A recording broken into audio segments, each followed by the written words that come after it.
Beautician Sirisha audio record సంచలనం సృష్టిస్తున్నాయి. ఆమె audio clip మరొకటి టీవీ9 కి చిక్కింది.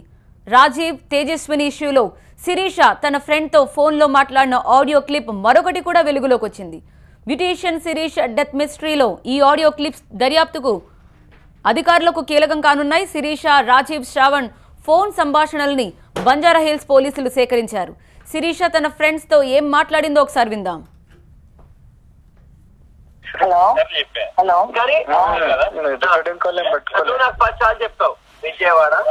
వాడు ప్రతి కాల్ రికార్డ్ చేస్తున్నా అన్నాడు నాతో.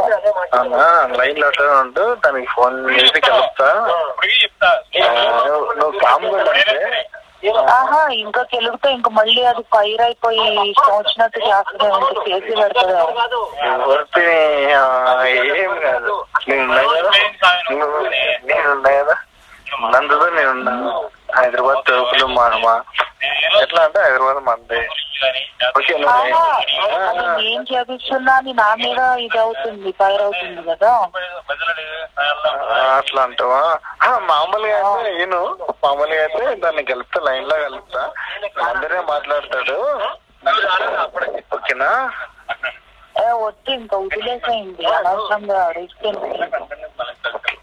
ఏం లేదు ఇప్పుడే మాట్లాడి పెట్టేసి అందరం మాట్లాడినాం. నేను మాట్లాడినా ఏమని మాట్లాడారు? మామూలు మాట్లాడినా మన సరస్సు నేను ఎవరు అనుకుని మాట్లాడినా. మళ్ళీ ఈ మనిషి ఏమో పట్టుకుంటున్నాడు. నువ్వెంత నీ బతికేంత అన్నట్టు మాట్లాడుతున్నాడు అంతూ.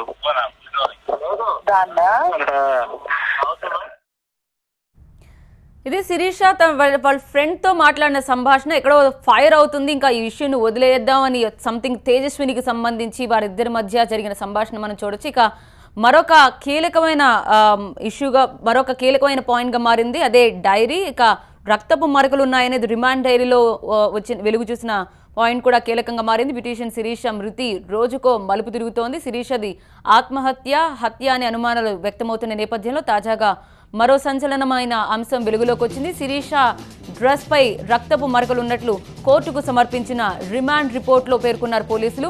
మరకల్ని బట్టి శిరీషపై అత్యాచారం జరిగినట్టు అనుమానం వ్యక్తం చేస్తున్నారు. ఫోరెన్సిక్ రిపోర్ట్ వచ్చాకే రేప్ జరిగిందా లేదా అన్న విషయం తెలుస్తుందన్నారు. ఇప్పటికే శిరీష మృతి కేసులో ఎన్నో సందేహాలున్న నేపథ్యంలో తాజాగా రిమాండ్ రిపోర్ట్ ఇంకొన్ని కొత్త అనుమానాలని తెరపైకి తీసుకొచ్చింది. శిరీష మృతి కేసులో నిందితులైన శ్రవణ్, రాజీవులు ప్రస్తుతం జ్యుడిషియల్ రిమాండ్లో ఉన్నారు. ఈ నెల 12న అర్ధరాత్రి కుకునూరుపల్లి పోలీస్ క్వార్టర్స్ లో చోటు చేసుకున్న విషయాల్ని పోలీసులు రిమాండ్ రిపోర్ట్లో కోర్టుకు వివరించారు. క్రైమ్ సస్పెన్స్ సీరియల్ ని తలపిస్తున్న ఈ కేసులో మాస్టర్ మైండ్ శ్రవణేనా? హైదరాబాద్ టు కుకునూరుపల్లి టూర్ వెనుక స్క్రీన్ ప్లే అతనిదేనా? శ్రవణ్ కనిపించేంత అమాయకుడు కాదని పక్కా మోసగాడంటూ రిపోర్ట్లో పోలీసులు పేర్కొన్న నిజాలు విస్తుపోయేలా చేస్తున్నాయి.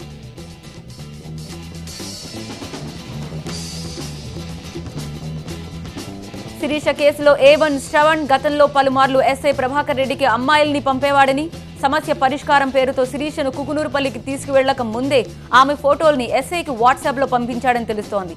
అంతకు ముందు జరిగిన ఫోన్ సంభాషణల్లోనూ శిరీష అందం గురించి ఎస్ఐ ప్రభాకర్ రెడ్డితో శ్రవణ్ మాట్లాడాడని రిమాండ్ రిపోర్ట్లో పోలీసులు పేర్కొన్నారు.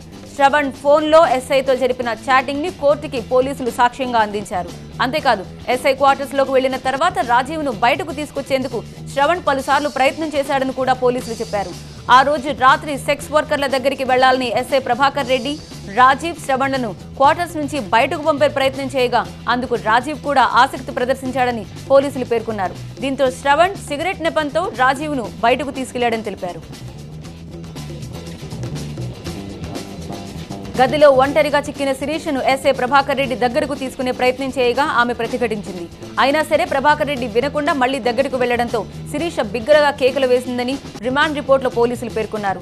శిరీష గట్టిగా అరుస్తూ కేకలు వేయడంతో ఆమెను అక్కడి నుంచి తీసుకెళ్లాలని ఎస్ఐ ఆదేశించాడట.